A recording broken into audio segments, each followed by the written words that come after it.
Anime like this is hard to come by. Why, you may be asking?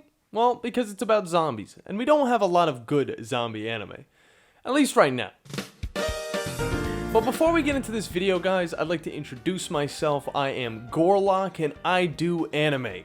That's literally all I do. I'm put in this corner from the Captain Cool to tell you guys about every single anime that I have watched, and hopefully I will suggest you guys an anime that you will genuinely love. So let's get into it. Today we're going to be talking about High School of the Dead. Yes, I know, as soon as I say that, some of you are already leaving the video because you've heard the name before and you associate it with the word ecchi. Now, I wouldn't blame you because this show does have a lot of ecchi. However, it's got a lot of good things going for it as well, and that's why it personally sits atop my top 10 in my anime ranking.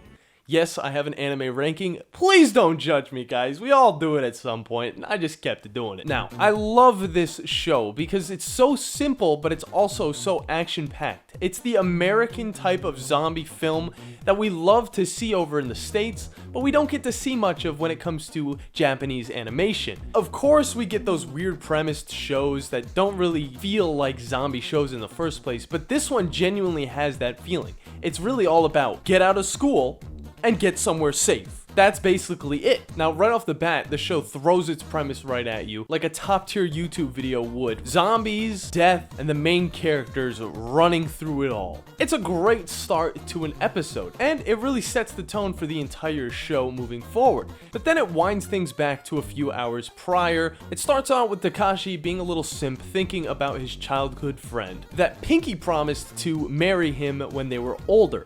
Now, this whole situation didn't work out. She found a new boyfriend in Takashi's best friend, and that kind of sets the tone for where he's at now. Now, we meet other characters within this first episode, actually most of the characters if we're being honest, and that again gives me a reason to say that this is one of the best, if not the best first episodes to an anime I've ever watched. As our simp main character looks out on the school, he sees a random man approach the gates and cause a ruckus. As this is going down, some teachers notice, approach him, and intervene with what he is doing, which leads to one of them aggressively grabbing him and inevitably getting bit. Now, why did he get bit?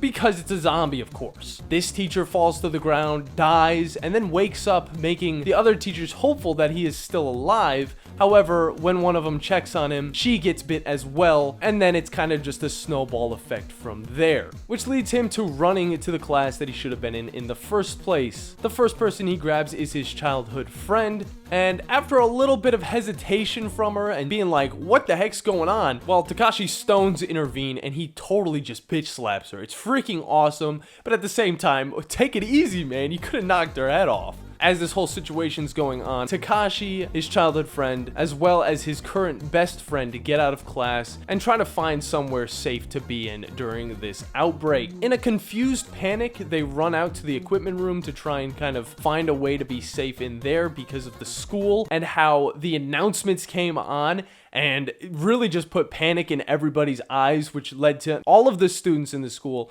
to run out of the building at the exact same time, leading to an all-out brawl pretty much within these students.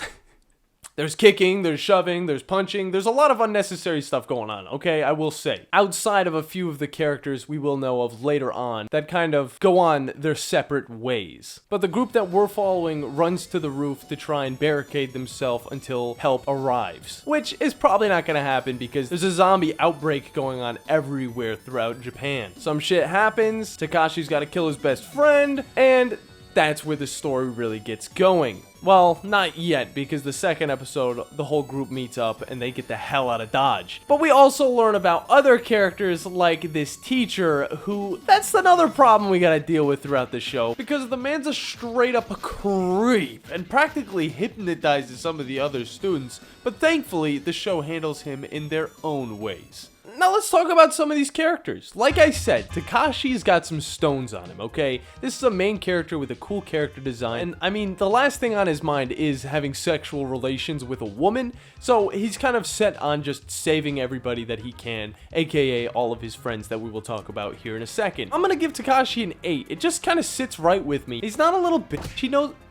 He's not a little baby, he kind of just knows what he's got to do, and I like that in a main character, but we just don't get it enough. And the childhood friend that we've been talking about is Rei. Right off the bat, she is my best girl from the show. She can be a little annoying at times with the way that she yaps at Takashi, but let's be honest, her boyfriend did just die a few episodes ago, so I don't really blame her. So personally, I will give her an 8 as well. That just shows you the type of quality characters that we're getting out of it.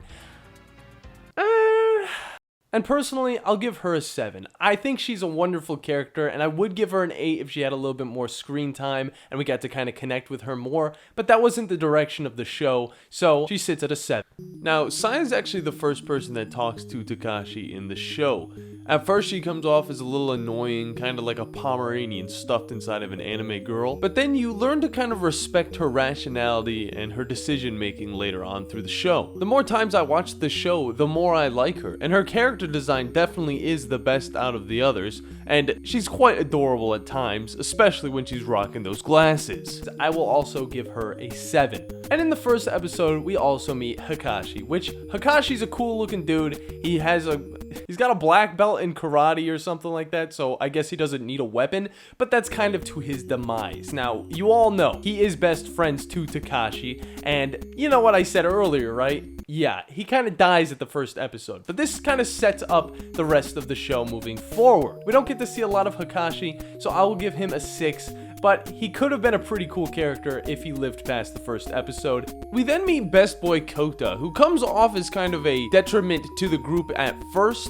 However, in the second episode, we learn that he's kind of a military geek, and he actually brings a lot to the table. He's also just a super nice guy that really just wants to help everybody out. He turns out to be like the Dead Rising main character, where he's able to kind of put stuff together that'll help them during this zombie outbreak. I mean, in the second episode alone, he literally makes a makeshift gun out of a nail gun, a few pieces of wood, and an eraser. It's actually really cool. And then he pops off with it as well. Yeah, he's a pretty cool guy. Pretty badass, so I'll give him a 7. We also meet Psycho, which her name kind of says it all. Now, she's in this sword club or something like that, so she actually brings a lot to the group as well. But I'm gonna be honest, guys, I don't want to see as much Psycho as I do Rei.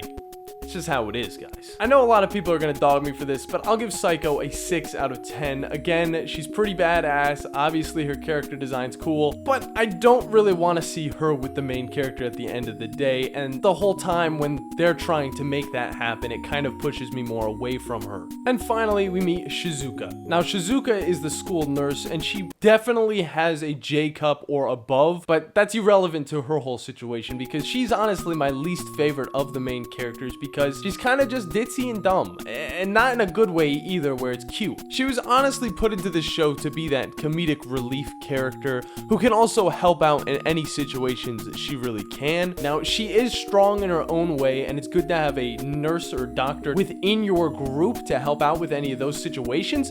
But still, at times she causes more harm than she does good, and that's why I gotta deduct points for her. But now it's time to get into the art. So if you guys didn't know, Madhouse Studio created this show, and although it doesn't hit 100% of the time, it overall just looks so good in this world, and the character designs look wonderful. The way that they're able to change up the shot direction really helps out with the more tense moments within the show, like the water coming down the side of the school on the second episode. I don't know what it is, just that shot alone adds a lot more tension. And also, whenever Takashi is holding Rei at the end of that iconic first episode, the style kind of changes up to something more reminiscent to a live-action movie over here in the States. The shot is accompanied by an amazing song that leaves chills going down the back of your spine. And this also carries over to the show's OP because it is one of my favorites. And if you're gonna throw ecchi at us every 5 seconds, you might as well do it right instead of doing something like Miss Caretaker. Ecchi is a part of this series and it's going to carry over to the anime. You just gotta live with it, and if you can't, that's too bad because you're missing out on a real gem. The show also has this iconic scene. Yes, her boobs are probably moving at Mach 10 speed, and she probably should have gotten shot, However, anime. So that leads me to giving it an 8. It does a great job and it could be a 9, but there are some times when I rewatched it that I saw the characters look a little bit more derpy. However, for being made in 2010 and then we look at shows like Golden Time in 2014, it's pretty ridiculous how nice this show does look. Overall, I love this show with a passion. The premise is straightforward and we get to see so much fun action. It's just a very entertaining show to watch, and that's why I've watched it 4 times and suggested it to numerous amount of people. The one drawback to it is that overabundant amount of fan service that the show throws at you, but if you can look past that, you're going to get an intense, entertaining zombie show. And the premise of the story reminds me of something like Attack on Titan, in the way that humanity is pretty much doomed, and these characters need to find a way around that. The only difference is, in Attack on Titan, they're able to combat these monsters, where in High School of the Dead, there's no way you can really combat a zombie apocalypse. And again, it just leaves me with goosebumps at the end of that first episode, and if it does the same to you guys, you should enjoy it. I personally give the show a 9 out of 10. It sits atop my top anime list, so that means it's gotta be decent. Or is it? It's completely up to you guys. I just hope I can suggest some good anime. Leave your thoughts down in the comments below. Leave a like, subscribe, and I'm going to see you guys next time. Go watch some anime.